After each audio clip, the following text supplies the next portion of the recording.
Hello class. मैं नवीन अग्रवाल आपका स्वागत करता हूं अपने चैनल यूपीएससी विद नवीन अग्रवाल पे। बीच में क्लास का कुछ गैप हो गया, कुछ हम भी नए थे, कुछ माहौल भी नया था, कुछ स्टोरेज की समस्या आ गई। ये लगा नहीं था कि स्टोरेज इतनी आ जाएगी और व्यूज़ इतने आ जाएंगे, इसी वजह से कुछ हो गया। इसी क्लास को हम कंटिन्यू कर रहे हैं। लास्ट क्लास में हम लोग टॉपिक शुरू कर चुके थे फाइनेंशियल मार्केट को। जो बच्चे आज नए जुड़ रहे हैं हमसे, वो सबसे पहले हमारा इंट्रोडक्शन का वीडियो देख लें और उसके बाद कुछ पुराने वीडियो देख लें, जिससे थोड़ा सा लिंक बंद जाए। अब फाइनेंशियल मार्केट के हम लोग मॉनेटरी पॉलिसी देख चुके थे। मॉनेटरी पॉलिसी के दो पार्ट हैं, एक गुणात्मक मॉनेटरी पॉलिसी और एक है अपनी मात्रात्मक। क्वांटिटेटिव हम देख चुके हैं, अब क्वालिटेटिव हम लोग देखते हैं मॉनेटरी पॉलिसी। क्वालिटेटिव गुणात्मक उपकरण ये थोड़ा सा इफेक्ट कम डाल पाता है, मगर आरबीआई इसमें ना कुछ करते हुए भी काफ़ी कुछ कह जाती है। आरबीआई जरा सा हिंट कर देती है, यही काफ़ी होता है बाजार के लिए। बाजार समझ जाता है कि आरबीआई चाहती क्या है विदाउट एनी एक्शन लिए। तो इसमें क्या करती है, उपभोक्ता ऋण विनिमय कंज्यूमर क्रेडिट रेगुलेशन कर देती है। जैसे कंज्यूमर क्रेडिट रेगुलेशन कर देती है इसके अंदर कि सबसे ज़्यादा लोन किसको देना है, किसको नहीं देना है, किस सेगमेंट में देना है, पर्सनल लोन कम देना है या अदर लोन देना है। तो क्रेडिट रेगुलेशन के द्वारा उसको कंट्रोल कर दिया जाता है। दूसरा है नैतिक नियंत्रण, मोरल कंट्रोल। सिर्फ बैंकों को इंस्ट्रक्शन दे दिया जाता है कि हम लोगों ने रेपो रेट कम कर दी है, मगर बैंकों ने अपनी ऋण रेट को कम नहीं करा है, तो बैंक भी अपने लोन रेट को कम करें, ये हम चाहते हैं। इतना ही कहना होता है आरबीआई का। बाजार पूरी की पूरी इसको कम कर देता है। ऋण नियमन, rotation of credit. Rotation of credit का मतलब ये है कि सरकार की बैंक आरबीआई ऋणों का नियमन करती है, रोटेशन ऑफ क्रेडिट कर देती है। एक व्यक्ति एक बार लोन लेगा तो दूसरी बार किस कंडीशन में लेगा, किस पर नहीं लेगा, ये सारी चीज उसको बता दी जाती है। मार्जिन आवश्यकताएं, मार्जिन रिक्वायरमेंट, इसका मतलब ये है जैसे अगर गोल्ड लोन है तो गोल्ड लोन का 80% लोन मिल रहा है तो मार्जिन बढ़ा दिया जाता है। अब गोल्ड लोन का सिर्फ 70% मिलेगा, 30% मार्जिन बढ़ा दिया गया है 20% के स्थान पर, जिससे मार्केट में रेगुलेशन कम हो, जिससे मार्केट के अंदर फंड को फ्लो रोका जा सके या फंड को कंट्रोल किया जा सके। तो गुणात्मक उपकरण मौद्रिक नीति का ये होता है। नेक्स्ट चलते हैं डिफरेंशिएट बैंकिंग। देखो, जैसे हम लोग ये जान चुके हैं कि सबसे पहले हमने पढ़ा history of SBI. History of SBI के द्वारा सरकार ने सरकारी बैंक को, एसबीआई को बनाकर लोगों तक बैंकिंग की आदतों को और बैंकों को पहुंचाने के लिए टर्म एंड कंडीशन की शुरुआत करी। मगर लोगों को शुरुआत कर तो दी, मगर सरकार एसबीआई की भी सीमा थी। एसबीआई के बाद सरकार ने नेशनलाइज बैंक बनाए। Nationalise bank, PNB, bank of Baroda, syndicate, ये प्राइवेट बैंक थे, इनको सरकारी कर दिया। लोगों तक और बैंकिंग सुविधाएं पहुंची। लोगों तक और बैंकिंग सुविधाएं पहुंचने के साथ साथ लोगों में भी बैंकिंग की आदतें भी बढ़ी। इससे भी काम कम हुआ, इससे भी काम नहीं बना, तो सरकार ने तीसरे आरआरबी, रीजनल रूरल बैंक बना दिए 1975 में। गांवों तक, ग्रामीण बैंकों तक, ग्रामीण व्यापारी तक, छोटे छोटे व्यापारी तक वो पहुंचे, इसके लिए शुरुआत कर दी गई। मगर इसके बाद भी हम 21वीं सदी में एक आम आदमी तक, जिसकी बैंकिंग की आदतें नहीं हैं, उस तक हम बैंकिंग को नहीं पहुंचा पाए। जिसकी जिसकी इनकम ही 4 से 5 हज़ार महीने की है, जिसकी इनकम ही रेगुलर नहीं है, इसको हम नहीं पहुंचा पाए। उस व्यक्ति तक कैसे पहुंचे, उस गांव तक कैसे पहुंचे, उस व्यक्ति तक पहुंचने के लिए क्या माध्यम हो, उसके लिए एक अलग से बैंकिंग बनाई गई, जिसको कहा गया डिफरेंशिएट बैंकिंग। उसको कहा गया डिफरेंशिएट बैंकिंग। डिफरेंशिएट बैंकिंग के द्वारा उस तक पहुंचा गया। 2013 में एक कमेटी बनाई गई, जिस कमेटी का नाम था नचिकेता मोर समिति। नचिकेता मोर समिति के सुझाव पर इसको प्रारंभ किया गया। इसने, नचिकेता मोर समिति ने कहा कि और बैंकिंग तो हो गई है, हमें 2 नए प्रकार के बैंक और ओपन करने हैं, जिसमें सबसे पहले बैंकिंग होगी small finance bank, small finance bank, लघु वित्त बैंक, और दूसरे होंगे पेमेंट बैंक, भुगतान बैंक, पेमेंट बैंक, भुगतान बैंक, ये होंगे। देखो, सीधी सी बात अगर सोचें हम लोग, तो बात ऐसी है यार, गांवों तक बैंकिंग को पहुंचाना कोई मुश्किल नहीं है। एसबीआई की ब्रांच ओपन की जा सकती है, पीएनबी की ब्रांच ओपन की जा सकती है, मगर ब्रांच तो ओपन कर दें, उसमें स्टाफ बैठेगा, ब्रांच का खर्चा होगा, क्या इतना बिजनेस आ पाएगा कि ब्रांच का खर्चा, ब्रांच का रेंट और स्टाफ का रेंट निकाला जा सके? नहीं आ पाएगा।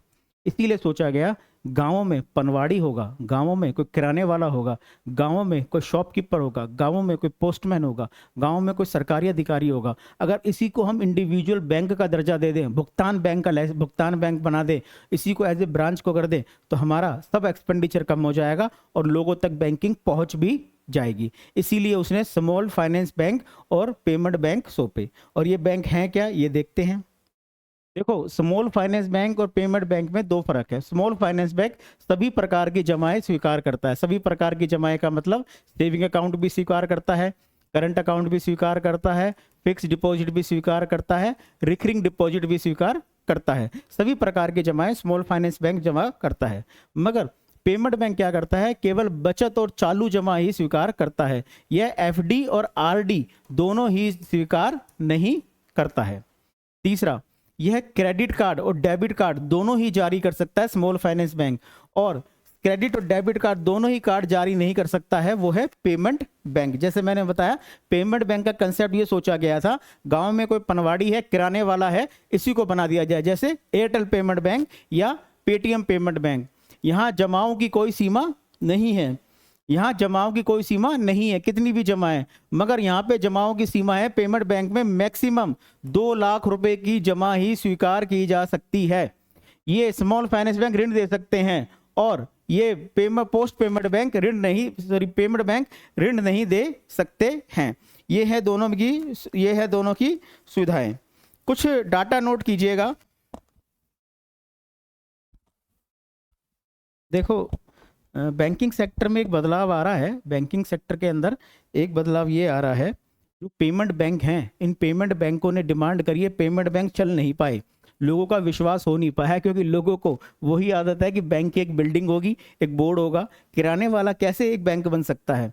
पोस्ट पेमेंट बैंक में कोई मोबाइल रिचार्ज वाला कैसे बैंक बन सकता है? ये कैसे डेबिट कार्ड, ये कैसे जमा कर सकता है? इसके पास तो कुछ परमिशन ही नहीं है। इसीलिए पेमेंट बैंक समाप्ति की कगार पे हैं। आरबीआई ने एक कमेटी बनाई थी और कमेटी ने जांच की थी पेमेंट बैंक को बचाने के लिए हम क्या कर सकते हैं। तो पेमेंट बैंक यूनिवर्सल बैंकिंग मतलब स्मॉल फाइनेंस बैंक के लिए आरबीआई ने परमिशन देने के लिए कमेटी बना दी है। कमेटी ने सुझाव दिया है कि सबसे पहले स्मॉल फाइनेंस बैंक को यूनिवर्सल बैंक बनाया जाए। अगर ये यूनिवर्सल बैंक का मतलब ये एसबीआई की तरह, पीएनबी की तरह इनको बनाया जाए। अगर ये बैंकिंग में कामयाब होते हैं तो उसके बाद पेमेंट बैंक को डेवलप किया जाए। तो कंडीशंस क्या हैं? पहली, न्यूनतम शुद्ध संपत्ति 1000 करोड़ रुपए होनी चाहिए स्मॉल फाइनेंस बैंक की। 1000 करोड़ रुपए की संपत्ति होनी चाहिए। किसकी होनी चाहिए? स्मॉल फाइनेंस बैंक की। कम से कम 5 वर्ष के लाभ का ट्रैक रिकॉर्ड होना चाहिए। उसे कम से कम 5 वर्ष तक प्रॉफिट में होना चाहिए। पिछले 2 वित्तीय वर्षों में 3% से कम ग्रोस एनपीए और 1% से कम नेट एनपीए होना चाहिए, मतलब एनपीए नहीं होना चाहिए। वर्तमान में 11 स्मॉल फाइनेंस बैंक में से सिर्फ एयू स्मॉल फाइनेंस बैंक ही इन मापदंडों को पूरा करता है और कोई इसको पूरा नहीं कर पा रहा। तो एयू ही स्मॉल फाइनेंस बैंक पहला बैंक होगा जो यूनिवर्सल बैंक की परमिशन उसको मिलेगी। तो हमारे यहाँ पे ये हैं स्मॉल फाइनेंस बैंक और पेमेंट बैंक। यूपीएससी इस पे क्वेश्चन पूछ चुकी है, आगे भी पूछने की संभावना है। तो आप इन दोनों बैंकों की वेरिएशन को देख लीजिएगा। Next, India post payment bank. जैसे नचिकेता कमेटी ने कहा कि स्मॉल फाइनेंस बैंक बनाए जाएं और पेमेंट बैंक बनाए जाएं, वैसे ही एक और प्रयास किया गया। किसके द्वारा? सरकार के द्वारा और आरबीआई के द्वारा। देखो, विश्व में पोस्ट ऑफिस का सबसे बड़ा नेटवर्क अगर है तो वो किसके पास है? वो इंडिया के पास है।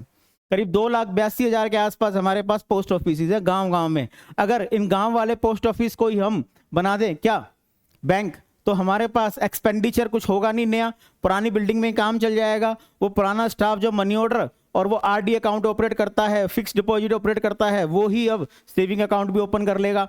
तो यही सोचा गया कि पोस्ट पेमेंट बैंक का आइडिया सही है। तो ये बैंक ओपन किए गए, India post payment bank. IPPB सार्वजनिक समिति कंपनी है जिसे 2017 में डाक विभाग के अंतर्गत भारत सरकार की 100% इक्विटी का मतलब है 100% भारत सरकार इसकी मालिक है, स्थापित किया गया था। आईपीपीबी 2 लाख तक चालू व बचत खातों में पेमेंट बैंक की तरह मांग जमाएं स्वीकार करते हैं। एक प्रकार से यह भुगतान बैंक है। मगर भुगतान बैंक पे विश्वास नहीं कर सकता कोई, पोस्ट पेमेंट बैंक पे विश्वास कर सकता है। उसके बावजूद ये बैंक चल नहीं पाए, ये बैंक ऑपरेट नहीं हो पाए, ये बैंकों में खाते इतने खुल नहीं पाए, या ये कह लो कि ये सफेद हाथी की तरह साबित हुए हैं।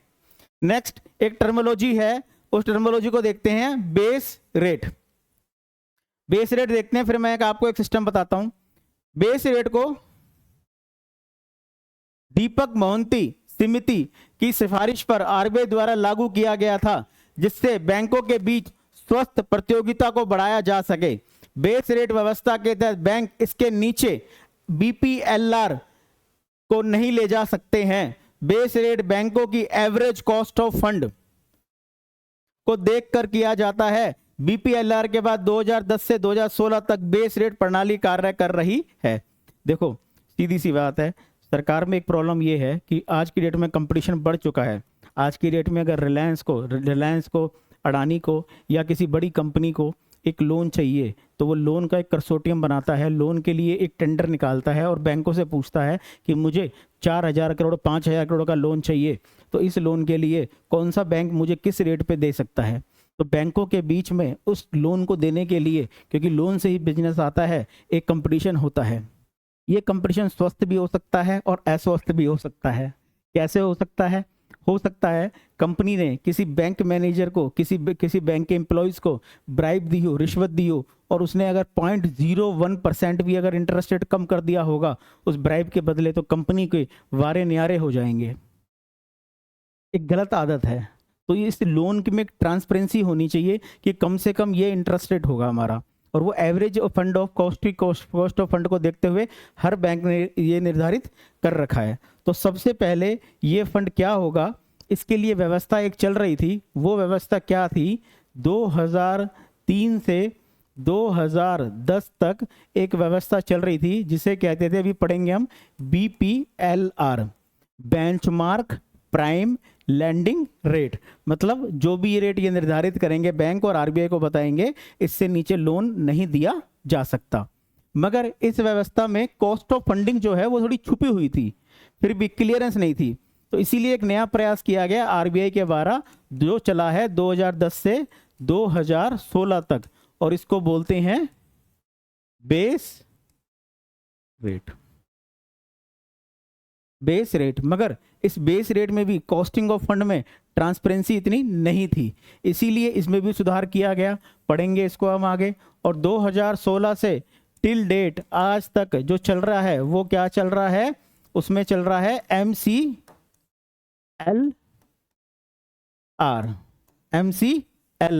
चल रहा है। तो फिलहाल हम लोग पढ़ रहे हैं बेस रेट को, फिर पढ़ेंगे BPLR और फिर पढ़ेंगे हम MCLR को। तो पढ़ चुके हैं हम लोग। तो BPLR क्या है? Benchmark prime landing rate, RBI द्वारा 2003 में लागू किया गया था, जिसके वाणिज्यिक बैंकों की लैंडिंग रेट को रेगुलेशन किया जा सकता है। यह बैंकों द्वारा गुड बोरोर्स का मतलब जो अच्छे उधारकर्ता हैं, जो पेमेंट अच्छी देते हैं, वसूली जाने वाली संदर्भ ब्याज दर है। यह प्रणाली 2010 तक रही थी, और 2010 से क्या होना शुरू हो गया? 2010 से शुरू हो गया है हमारा बेस रेट, इससे कम नहीं दिया जा सकता। फिर है external benchmark landing rate.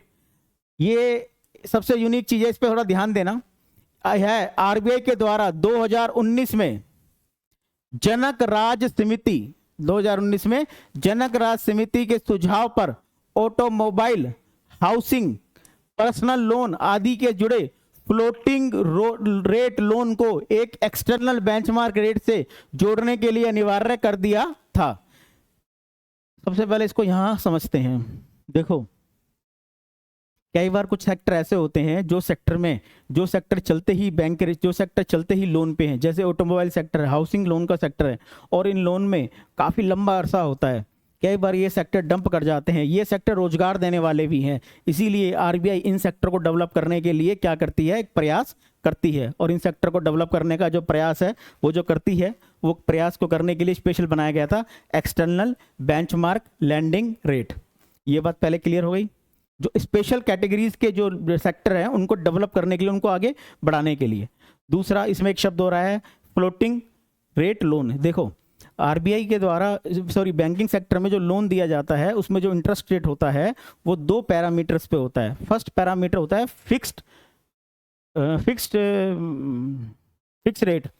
Fix rate जो होता है उसमें क्या होता है, लोन का टेन्योर 30 साल हो, 10 साल हो, 5 साल हो, 2 साल हो, रेपो रेट कुछ भी हो, कॉस्टिंग बैंक की कुछ भी हो, फिक्स होगा आपका इंटरेस्ट रेट, उसमें बदलाव नहीं होगा।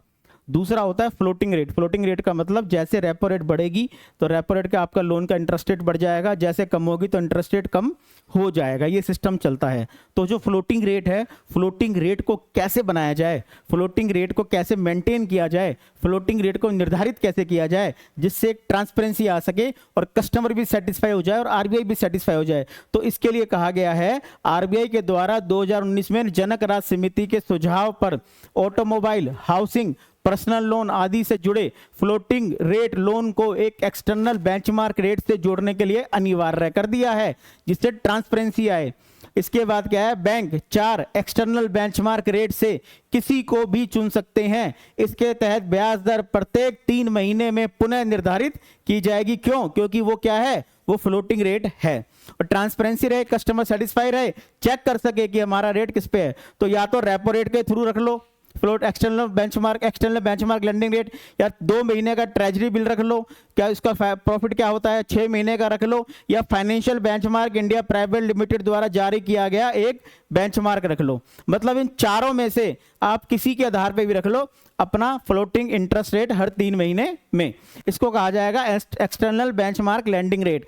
मगर ये उसी सेगमेंट में होगा जिसमें आरबीआई कहेगी, आरबीआई इसमें जोड़ेगी। फिलहाल आरबीआई ने इसके अंदर क्या कर रखा है, ऑटोमोबाइल है, हाउसिंग है एंड पर्सनल लोन है। कस्टमर को और आरबीआई को सेटिस्फाई करने के लिए बैंक को एक रेफरेंस रेट देनी पड़ेगी कि हमने फ्लोटिंग रेट किसके आधार पर बनाया है, इन चारों में से किसी के आधार पर बनाया है। तो ये है हमारा external benchmark lending rate. Next चलते हैं।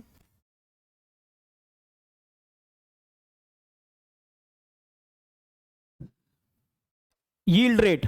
ये क्या होता है, ये बॉन्ड से मिलने वाला प्रतिफल है। जो बॉन्ड होते हैं उनकी ट्रेडिंग होती है, उनसे कितना होता है, ये एब्सोल्यूट रिटर्न फॉर्म में बॉन्ड है। जैसे 100 रुपए का प्रिंसिपल अमाउंट का बॉन्ड है, 10 रुपए का उसका कूपन रेट है, तो 10%, 10 रुपए क्या हो गया, 10% के हिसाब से उसका हो गया एब्सोल्यूट रिटर्न हो गया। बॉन्ड से मिलने वाला निरपेक्ष प्रतिफल, मतलब निरपेक्ष 10 रुपए। मार्केट प्राइस ऑफ बॉन्ड क्या चल रहा है, मार्केट प्राइस ऑफ बॉन्ड चल रहा है मतलब 9 रुपए चल रहा है, इससे डिवाइड करने के बाद जो आएगा वो है बॉन्ड का एब्सोल्यूट प्रतिफल। ट्रेजरी बिल में ये बॉन्ड का जो होता है ये एक्स्ट्रा क्या होता है, 100 रुपए के जगह 10% दिया जाएगा, तो ये 110 रुपए दिए जाएंगे, ये है बॉन्ड का। और ट्रेजरी बिल में कूपन या इंटरेस्ट रेट नहीं होता, उसमें डिस्काउंट रेट होता है। डिस्काउंट रेट का मतलब 100 रुपए का ट्रेजरी बिल है, 90 रुपए का बेचा जाएगा, और जब इसकी टेन्योर पूरी हो जाएगी तो खरीदने वाले को क्या मिल जाएंगे, 100 रुपए मिल जाएंगे। 100 रुपए का ट्रेजरी बिल 90 रुपए का मिलेगा, जबकि समयावधि पूर्ण होने पर आपको पूरे 100 रुपए दे दिए जाएंगे। तो ट्रेजरी बिल में कूपन या इंटरेस्ट रेट नहीं होता, उसमें डिस्काउंट रेट होता है। कूपन रेट का मतलब होता है मैच्योर होने पे इंटरेस्ट मिलना 10 रुपए, और कूपन रेट का मतलब होता है मैच्योर होने पे मिलना, और डिस्काउंट रेट का मतलब होता है पहले ही हमें डिस्काउंट मिल चुका है, मैच्योर होने पे पूरी अमाउंट मिल जाएगी।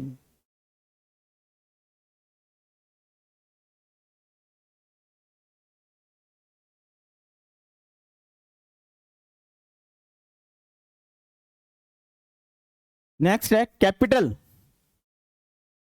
To risk weightage assets ratio या कैपिटल एडुकेंसी रेशियो, CAR। पूंजी पर्याप्तता अनुपात।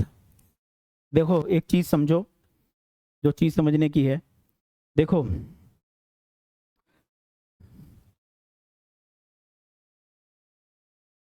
हाँ, जो आप बैंक में जमा करवाते हैं वो आपका क्या होता है, एसेट्स, और बैंकों की क्या होती है, वो लायबिलिटी। मगर बैंक जो लोन देता है वो बैंकों के लिए क्या होता है, एसेट्स, और आपके लिए वो क्या होती है, वो होती है आपके लिए लायबिलिटी। मगर बैंक ने जो लोन दिया, क्या वो सारा लोन वापस आ जाएगा, क्या वो सारा लोन टाइम से वापस आ जाएगा? तो ये सब सारी प्रक्रिया है। तो इस सारी प्रक्रिया में कोई विजय माल्या भी टकरा सकता है, कोई नीरव मोदी भी टकरा सकता है। तो ऐसी कंडीशन में क्या हो, ऐसी कंडीशन में क्या हो जिसमें उसका सुधार किया जा सके, तो ऐसी कंडीशन के लिए रिजर्व रखा जाता है कुछ अमाउंट, कुछ पैसा, जिससे वो सिक्योर रह सके। तो ऐसे ही है कैपिटल एडुकेंसी रेशियो।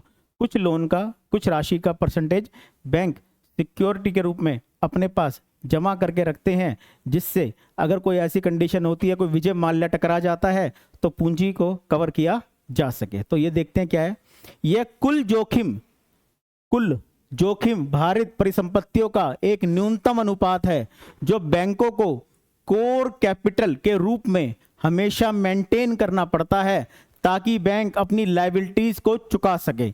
लायबिलिटीज को मतलब जनता को पैसा दे सके।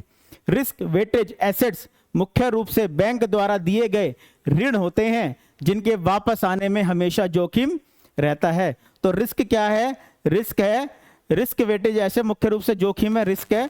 कुल जोखिम भारी संपत्तियों का एक न्यूनतम अनुपात है, कुल जोखिम भारी संपत्तियों का एक न्यूनतम अनुपात है। बैंकों को कोर कैपिटल के रूप में हमेशा मेंटेन करना पड़ता है, उसको रखना पड़ता है हमेशा। कोर कैपिटल बैंकों की ऐसी पूंजी होती है जिनका प्रयोग बैंक बिना किसी दबाव के आर्थिक संकट के समय मुकाबला करने के लिए कर सकते हैं। मतलब विजय माल्या टकरा गया और जनता पैसे मांग रही है, विजय माल्या को जनता का पैसा जो लोन के रूप में दिया था वो नहीं आया, मगर जनता अपना पैसा मांग रही है, तो जनता को पैसा कहां से दिया जाएगा? जनता को पैसा दिया जाएगा CRR के द्वारा।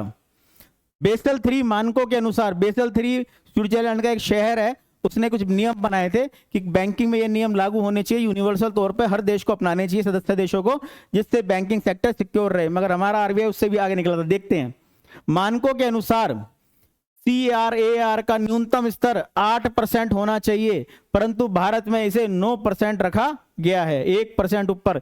इसीलिए डियर, विश्व का सबसे बड़ा बैंक हुआ करता था लेमन ब्रदर्स का, 2008 में ढह गया। गोल्डमैन सैक्स बैंक को अगर सरकार ना बचाती USA को, वो भी ढह जाता। विश्व के सभी बैंक डूब गए, मगर भारत में रिसेशन जब भी आया, सेंट्रल बैंक तो छोड़ो, स्टेट बैंक तो छोड़ो, उसकी कोई ब्रांच भी नहीं डूबी। उसका कारण क्या था? यही नॉर्म्स थे हमारे। टायर 1 में बैंकों की घाटे की पूर्ति के लिए, जब बैंकों के घाटे की पूर्ति का मतलब बैंकों का लोन नहीं आ पाए, तो टायर 2 पूंजी कैपिटल में अगर बैंक बंद हो जाता है तो उस अवस्था में बैंकों के जोखिम के लिए है। बैंकों के जोखिम के लिए मतलब क्या? बैंकों में जो डिपॉजिट है जनता का, उसकी सिक्योरिटी के लिए ये ट्रांजैक्शन काम करता है। CAR जिसको बोलते हैं कैपिटल एडिक्वेंसी रेशियो। उपयुक्त 9% के अलावा वाणिज्यिक बैंक मतलब सभी बैंक इक्विटी या कॉमन इक्विटी के रूप में 2.5% का न्यूनतम कैपिटल कन्वर्जेशन बफर भी बनाए रखना होता है। इस प्रकार कैपिटल कन्वर्जेशन बफर समेत पूंजी का 11.5% क्या हो जाता है? रिजर्व हो जाता है। इसीलिए बैंक भारत में कभी भी कोई बैंक ना तो डूबा है, ना ही डूबने की कोई संभावना बनती है। और अमेरिका का और USA का बड़े से बड़ा बैंक डूब गया, मगर भारत का कोई बैंक ना डूबा है, ना डूबने की संभावना बनती है। नेक्स्ट है LCR, लिक्विडिटी कवरेज रेशियो, तरलता पर्याप्तता अनुपात। LCR वह अनुपात है जिसके तहत बैंकों को उच्च गुणवत्ता वाली तरल संपत्ति की मात्रा रखनी चाहिए, जो 30 दिनों के लिए नकदी प्रवाह के निधि देने के लिए प्राप्त है। बेसल 3 मानकों से जुड़ा है, जो भारत के SLR से मिलता है। LCR मतलब कुछ नहीं है यार, सीधी सी बात है। बैंकिंग सेक्टर में जो ट्रांजैक्शन होती हैं, जो 30 दिन की ट्रांजैक्शन होती है, अगर कोई अप एंड डाउन होता है, कोई विजय माल्या टकरा जाता है, नीरव मोदी टकरा जाता है, तो बैंकिंग सेक्टर के 30 दिन के कैपिटल के लिए, 30 दिन की लिक्विडिटी के लिए बैंकों में कुछ होना चाहिए रेशियो। वो रेशियो होना चाहिए 30 दिन का, वो निधि है, उसी को बोलेंगे LCR। अब ये क्या है? ये 30 दिन का है, ये 1 साल का है। Net stable funding ratio, Basel 3 मानकों से जुड़ा एक अनुपात है, जो 1 वर्ष, यहाँ क्या था 30 दिन, यहाँ क्या है 1 वर्ष। 30 दिन और 1 वर्ष, 30 दिन का भी मेंटेन करना है, 1 वर्ष का भी मेंटेन करना है, कि टाइम पीरियड के लिए तरलता प्रबंधन सुनिश्चित करता है।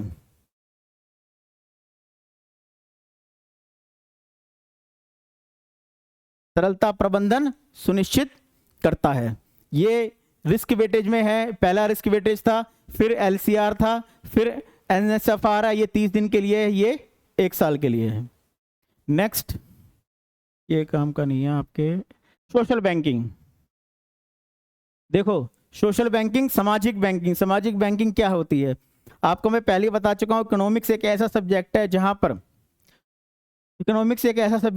जहां पर दिया गया है नोबल, और वो नोबल किसको दिया गया है? वो नोबल अमेरिका को नहीं मिला, वो नोबल नहीं मिला ब्रिटेन को, वो नोबल मिला है किसको?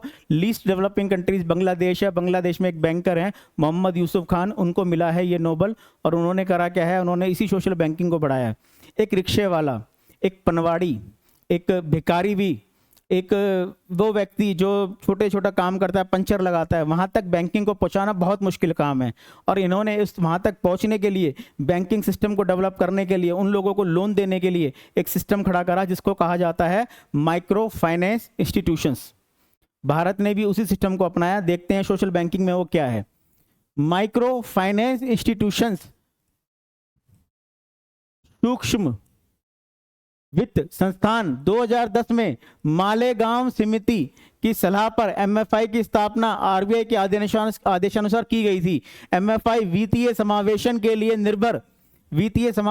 निर्भर व कम आय वाले लोगों को सूक्ष्म ऋण, छोटे छोटे ऋण, सामान्यतः 1 लाख तक के कम ब्याज दर पर ऋण देते हैं। जहां तक जनता नहीं पहुंची है वहां तक ऋण देते हैं। एमएसएफ की सेमी रेगुलेटरी बॉडी नाबार्ड है।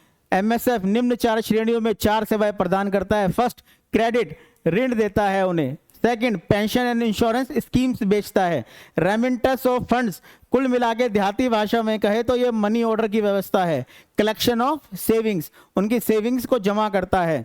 एमएफआई के द्वारा ही गांव में जो महिलाएं हैं इन्हें डेयरी के लोन दिए गए हैं, भैंसों के लिए लोन दिए गए हैं, एक आम आदमी को दुकान करने के लिए लोन दिए गए हैं, पनवाड़ी को दुकान का व्यापार बढ़ाने के लिए लोन दिए गए हैं। कोई साइकिल वाला है अगर वो बढ़ाना चाहता है, मोमोज बेचना चाहता है तो उसके लिए भी 500-500 रुपए के भी लोन दिए गए हैं इन समितियों के द्वारा। काफ़ी अच्छा काम करा है। आज जिनको आप देखते हो उत्कर्ष स्मॉल फाइनेंस बैंक या देखते हो जीवन स्मॉल फाइनेंस बैंक, कभी ये एमएफआई थे और कभी यही एमएफआई के तौर पे काम कर रहे थे। आज ये स्मॉल फाइनेंस बैंक बन गए हैं। नेक्स्ट, फाइनेंशियल इंक्लूजन, वित्तीय समावेशन। 2014 में जो मोदी सरकार के द्वारा जनधन योजना लाई गई थी वो वित्तीय समावेशन का ही हल थी। देखो सीधी सी बात है, कोई घुमा फिराने वाली बात नहीं है। बैंकिंग सेक्टर में जितना ज़्यादा पैसा आएगा, जितना ज़्यादा नंबर ऑफ ट्रांजैक्शंस होंगी, जितनी ज़्यादा लोग होंगे, उतने ज़्यादा ही मनी मल्टीप्लायर होगी, इकोनॉमी डेवलप हो जाएगी। आपके घर में पैसा रखा है कितने भी करोड़, मगर वो अगर इकोनॉमी में सर्कल में नहीं घूम रहा ना, वो इकोनॉमी से बाहर है, उससे मनी मल्टीप्लायर नहीं होगा। मनी मल्टीप्लायर इकोनॉमी को डेवलप करने के लिए बैंकिंग सेक्टर में वो पैसा आ जाएगा, चाहे वो 10-10 रुपये करके आए, 20-20 रुपये करके आए, वो लाखों में अगर आ गया तो वो मनी मल्टीप्लायर कर देगा, वो बैंकिंग सेक्टर को डेवलप कर देगा। तो ये क्या है क्या नहीं देखते हैं, किस प्रक्रिया का है। वह प्रक्रिया जिसमें समस्त जनसंख्या, विशेष रूप से समाज के कमजोर वर्ग के विभिन्न प्रकार की वित्तीय सेवाएं जैसे बचत, क्रेडिट, उधार, बीमा इत्यादि उचित समय पर वहनीय दरों का मतलब जो कम से कम दर पर उसका दरों पर उपलब्ध कराए जाते हैं। समावेशी विकास के लिए वित्तीय समावेशन आवश्यक है। वित्तीय समावेशन में सरकार के उपाय अभी तक जनधन योजना, बीमा व पेंशन स्कीम, अटल पेंशन योजना, पीएम मुद्रा योजना। पीएम मुद्रा योजना आप लोगों ने सुनी होगी, ये रेहड़ी वालों के लिए, छोटे पनवाड़ियों के लिए ये योजना बनाई गई है जिन तक अभी तक बैंक पहुंचे भी नहीं थे। किसान क्रेडिट कार्ड, केसीसी, ये सभी के सभी वित्तीय समावेशन के उदाहरण हैं। वित्तीय समावेशन का मतलब अगर कुल मिला के लगाएं तो वहां तक लोगों तक पहुंचना जहां तक बैंकिंग पहुंची नहीं है, छोटे छोटे लोगों तक पहुंचना। जनधन योजना के अंदर डीआर जो अकाउंट ओपन करे गए उसमें 68% महिलाओं के अकाउंट हैं और उन महिलाओं के अकाउंट के अंदर जो पैसा है, वो पैसा जो दिया गया है वो पैसा बहुत कम अमाउंट में दिया गया है, मगर वो मिला के इतनी बड़ी अमाउंट बन जाता है कि वो बैंकिंग सेक्टर को मूव करवा रहा है। इसीलिए जनधन योजना को सक्सेस कह सकते हैं। जनधन योजना के आधार पर ही जो डीबीटी दी गई कोरोना काल में, डायरेक्ट बेनिफिट ट्रांसफर दिए गए, वो बड़े इजीली दे दिए गए। कारण क्या, जनधन योजना थी और इसी वित्तीय समावेशन इसी को तो कहते हैं। सरकार पहुंचे, सरकार मुझ तक नहीं पहुंची मगर पहुंचने का रास्ता तो हो, वो रास्ता ही क्या, जनधन योजना बनी, वित्तीय समावेशन वही योजना बनी। मोस्टली जीरो बैलेंस पे अकाउंट कर खोला जाता है, स्पेशल अकाउंट खोले जाते हैं, एक्सपेंडिचर कम रखाए जाते हैं, कम रेट पे दिए जाती हैं इन्हें सारी सुविधाएं।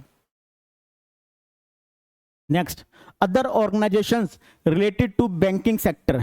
बैंकिंग सेक्टर में दो प्रक्रिया में ढंग से, bank board bureau, bank board bureau 2016 में पीजी नायक कमेटी की सलाह पर बनी थी। इसका कार्य क्या था? सरकारी बैंकों के प्रमुखों के नाम की अनुशंसा करना, रिकमेंडेशन करना। फाइनल नहीं करती थी ये, फाइनल तो कैबिनेट कमेटी ही करेगी इसको। दूसरा क्या था? सरकार व सार्वजनिक क्षेत्र के बैंकों की बीच की कड़ी है, ये बिकी नहीं, बीच की कड़ी है ये बैंक बोर्ड ब्यूरो। एक अध्यक्ष होता है, 6 उपाध्यक्ष होते हैं। 2016 से यही चला आ रहा था, मगर इसमें कुछ प्रॉब्लम क्रिएट हो रही थी, ट्रांसपेरेंसी नहीं थी, और इसके अंदर क्या था, जल्दी काम नहीं हो पा रहा था। कई जगह जो खाली हो रहे थे पद, वो भरे नहीं जा रहे थे। अगर आजकल आप अखबार पढ़ रहे होंगे तो आपको पता लगा होगा, एसबीआई के वर्तमान चेयरमैन है दिनेश खारा जी। उनका कार्यकाल खत्म हो रहा है, मगर उनके कार्यकाल से पहले कोई और हमें चेयरमैन चाहिए, तो इसके लिए एक अनुशंसा की जा रही है, इंटरव्यूज लिए जा रहे हैं। वो क्या संस्था है वो ही देखते हैं। वो संस्था है financial service institutions bureau. Cabinet की नियुक्ति समिति ने बैंक और बैंक बोर्ड ब्यूरो के स्थान पर वित्तीय सेवा संस्थान ब्यूरो की स्थापना की सरकारी प्रस्ताव को मंजूरी दे दी है। इसमें एक अध्यक्ष होगा, 4 पदेन सदस्य होंगे, 6 अंशकालीन सदस्य होंगे। यह पीएसयू बैंक, पीएसयू बीमा कंपनी, वित्तीय सेवा संस्थानों के बोर्ड में निर्देशकों व गैर कार्यकारी अध्यक्षों की नियुक्ति के लिए व्यक्तियों की सिफारिश करेगा। वित्तीय सेवा संस्थानों के प्रदर्शन संबंधी डेटा वाले डेटा बैंक का भी निर्माण करेगा। तो अब जो बैंक बोर्ड ब्यूरो था, उसके स्थान पर फाइनेंशियल सर्विस इंस्टीट्यूशन ब्यूरो करेगा, और ये ही बोर्ड एसबीआई के चेयरमैन का इंटरव्यू ले रहा है, जिनको फाइनल किया जाएगा। तो ये बोर्ड याद रखना आ सकता है, वित्तीय सेवा संस्थान bureau, financial service institution bureau. ये क्या करता है, इसके फंक्शन क्या है, इनमें से कौन सा फंक्शन है, कौन सा फंक्शन ये नहीं करता है। Next, national payment corporation of India, ये मोस्ट इंपॉर्टेंट है, एनपीसीआई। इसके बारे में जानना जरूरी है आप लोगों को। भारतीय राष्ट्रीय भुगतान निगम भारत में खुदरा भुगतान व निपटान प्रणाली, मतलब 10 रुपए, 20 रुपए, 100 रुपए की जो निपटान प्रणाली है, जिसको आप फोन पे बोलते हैं, जिसको आप गूगल पे बोलते हैं, ये सारी सर्विस है एनपीसीआई में। यह भारत में खुदरा भुगतान व निपटान प्रणाली, retail payment and settlement system को संचालित करता है। भुगतान और निपटान एक्ट 2007 द्वारा आरबीआई भारत बैंक संघ की, आरबीआई और भारत बैंक संघ ये 2 लोगों ने मिलकर करा था। ध्यान रखना, क्वेश्चन आ सकता है, भुगतान व निपटान एक्ट किसको पावर देता है? तो खाली आरबीआई को नहीं, भारत बैंक संघ को भी देता है। एनपीसीआई की स्थापना किसने करी? खाली आरबीआई और सरकार ने नहीं, आरबीआई ने करी, भारत सरकार ने नहीं, भारत बैंक संघ ने करी थी, दोनों ने मिलकर।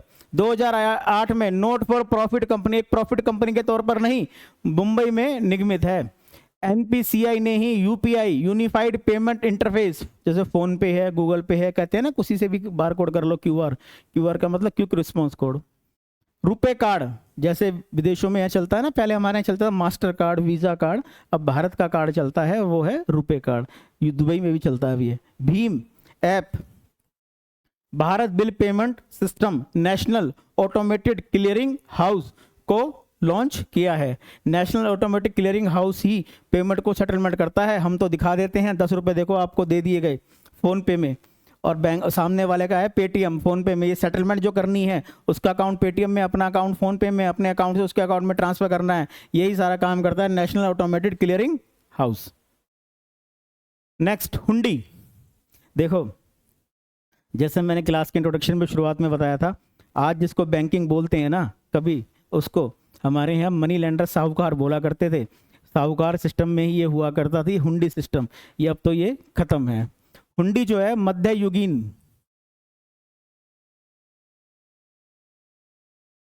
हुंडी मध्ययुगीन काल में भारतीय उपमहाद्वीप पर विकसित वित्तीय साधन है। भारतीय उपमहाद्वीप पर यह किसी व्यक्ति द्वारा लिखित रूप से दिया गया बिना शर्त आदेश है, जो आदेश में नामित व्यक्ति को एक निश्चित राशि का भुगतान करने का निर्देश देता है।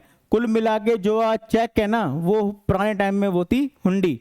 और हमारी हुंडी की वैल्यू इतनी थी, अफगानिस्तान, ईरान, मिस्र तक में ये हुंडी कैश हो जाया करती थी, और वापस हो जाने के बाद उस व्यक्ति तक पहुंच जाया करती थी जिसको पेमेंट देनी है और जिसको पेमेंट लेनी है। तो ये है हमारी हुंडी। अब है NPA, non performing assets. Assets क्या होते हैं? बैंक के एसेट्स होते हैं डियर लोन। जो लोन दिए हैं बैंक ने, वो बैंक के एसेट्स होते हैं, और जो बैंक आपने रखे हैं बैंक में, वो बैंकों के लायबिलिटीज होती है। तो आरबीआई के अनुसार जिस लोन पर 90 दिन याद रखना, 90 दिन से ज्यादा ब्याज व मूल राशि लंबित होती है, मतलब खाली ब्याज नहीं, मूल राशि, प्रिंसिपल और अमाउंट दोनों होती है, उसे एनपीए माना जाता है, एनपीए माना जाता है। National assets reconstruction company bank की बैलेंस शीट से खराब ऋण, मतलब विजय माल्या का ऋण या नीरव मोदी का ऋण क्लियर करने के लिए आरबीआई ने एनएआरसीएल को एआरसी एसेट्स रिकंस्ट्रक्शन कंपनी का लाइसेंस दिया है। एसेट्स रिकंस्ट्रक्शन कंपनी लैम कुल मिला के डियर क्या होती है, इसको थोड़ा सा बस ये समझ लेना। बैंकों में जो लोन होता है पुराना, क्लियरिंग में बैंकों के एसेट्स में काफ़ी चलता रहता है, बैलेंस शीट में चलता रहता है, उसको हटाने के लिए एक उसको लोन को ट्रांसफर कर दिया जाता है, किसको, एसेट्स रिकंस्ट्रक्शन कंपनी को कर दिया जाता है। National assets reconstruction company limited के द्वारा उसको एसेट्स रिकंस्ट्रक्शन कंपनीज को दे दिया जाता है। ये कंपनी करती क्या है, जैसे किसी से लोन अगर लेना है 100 करोड़ रुपए का, तो ये इसको लोन ये बेच देंगे ये 70 करोड़ रुपए का, वो व्यक्ति 100 करोड़ रुपए एआरसी जो है 100 करोड़ रुपए वसूल लेगी उस व्यक्ति से, 30 करोड़ रुपए का फायदा हो जाएगा एआरसी को, और बैंक को क्या मिल जाएगा, 70 करोड़ रुपए मिल जाएगा। कुल मिला के जो डूबा हुआ ऋण है उसमें कुछ तो वसूली हो जाए, ये उसको सौदा है इसका। Next, SARFAESI act 2002। एनपीए तो डियर बढ़ गया था, लोन पहले क्या होता था, लोन ले लिया, दिया नहीं, प्रॉपर्टी मॉर्गेज रखी है, उसके बाद क्या हुआ, डिस्ट्रिक्ट कोर्ट में केस गया, फिर हाई कोर्ट में केस गया, फिर क्या गया, फिर केस गया सुप्रीम कोर्ट में। ये लंबा बड़ा प्रोसीजर हो जाया करता था, और बैंकों को ना तो ब्याज मिलता था ना इंटरेस्ट मिलता था, और बैंकों को वो प्रॉपर्टी भी डिस्प्यूटेड हो जाती थी, वो भी नहीं मिलती थी। ऐसी कंडीशन में एनपीए को कम करने के लिए 2000 में एक प्रयास किया गया, securitisation and reconstruction of financial assets and enforcement of security interest act 2002। इसके द्वारा बैंक व अन्य वित्तीय संस्थान तीव्र व समावेशी रूप से ऋण की वसूली करके एनपीए की समस्या से निमित्त कर सकते हैं। अब डिस्ट्रिक्ट कोर्ट और हाई कोर्ट और सुप्रीम कोर्ट तक नहीं जाएगा, अब ये SARFAESI act securitisation and reconstruction of financial assets and enforcement of security interest act 2002 के द्वारा ही उसकी वसूली होगी। इसी ट्रिब्यूनल में चलेगा केस, और यही सुनवाई करेगा, और यही प्रॉपर्टी को हायर कर लेगा। Next, credit ratings of banks in India. देखो, बैंक की क्रेडिट रेटिंग कैसे मापी जाए, कोई बैंक काम कर रहा है नहीं कर रहा, या उसके पास उसकी क्रेडिबिलिटी कितनी है कितनी नहीं, कैसे मापी जाए रेटिंग पे। तो एक रेटिंग सिस्टम बनाया है पद्मनाभम समिति की अनुशंसा पर, और वो क्या है, भारत की रेटिंग सिस्टम जो है बैंकिंग का कुछ 5 प्रकार से, कुछ 6 प्रकार से है। इन 6 पैरामीटर्स पे मैच किया जाता है उस बैंक्स को। अगर वो मैच कर जाता है, उस पैरामीटर को मैच कर देता है, तो माना जाता है कि बैंक एक हेल्दी कंडीशन में है, नहीं तो बैंक को आरबीआई की निगरानी में रख दिया जाता है। वो सिस्टम क्या है, पद्मनाभम समिति की अनुशंसा पर भारत में बैंकों की रेटिंग कैमल के आधार पर होती है। कैमल क्या है, सी stand for capital adequacy ratio, अभी पढ़ चुके हैं, पूंजी पर्याप्तता अनुपात। ए, एसेट्स क्वालिटी, मतलब जो लोन दिया है बैंक ने, वो लोन की क्वालिटी कैसी है, आ जाएगा ना, कोई दिक्कत तो नहीं है, मरेगा तो नहीं, नीरव मोदी तो नहीं है उसमें। एम, मैनेजमेंट इफेक्टिवनेस, प्रबंधन प्रभावकारी है या नहीं है, प्रबंधन ढीला ढाला तो नहीं है, क्या वो एक्टिव है या नहीं है। अर्निंग, उसके पास अर्निंग का सोर्स है, खाली बैंकिंग सिस्टम ही नहीं, बैंक और इंश्योरेंस, बैंक और इंश्योरेंस है, म्यूचुअल फंड है, या बैंकिंग के लिए उसके पास अच्छा सिस्टम है अर्निंग का। लिक्विडिटी, तरलता, उसके पास कासा मेंटेन है या नहीं है, कासा का मतलब कासा, CA का मतलब करंट अकाउंट, SA का मतलब सेविंग अकाउंट, कासा का मतलब current account saving account maintain है या नहीं है। सिस्टम एंड कंट्रोल, प्रणाली जो है उसके पास व्यवस्थित है, एडमिनिस्ट्रेशन व्यवस्थित है या नहीं है। इन 6 पैरामीटर पे अपनाया जाएगा बैंक को। इन 6 पैरामीटर पे अगर बैंक मैच कर जाएगा तो बैंक को स्वस्थ माना जाएगा, अगर नहीं करेगा तो बैंक को क्या कर दिया जाएगा, बैंक को आदेश दिया जाएगा कि बैंक सुधार करे अपनी कंडीशन में, आरबीआई उसको अंडर कंट्रोल कर लेगी। ये समाप्त हो गया डियर, हमारा फाइनेंशियल मार्केट का पार्ट 1 समाप्त हो गया, जिसमें हमने आरबीआई को जाना, बैंकिंग को जाना, इसमें हमने इस प्रकार सभी को जाना। नेक्स्ट क्लास में हम लोग शुरू करेंगे फाइनेंशियल मार्केट में कैपिटल मार्केट। बने रहिएगा, अब क्लास हमारी कंटिन्यू होगी, कल से शायद क्लास 2 घंटे होने की संभावना है। Thank you class and have a nice day.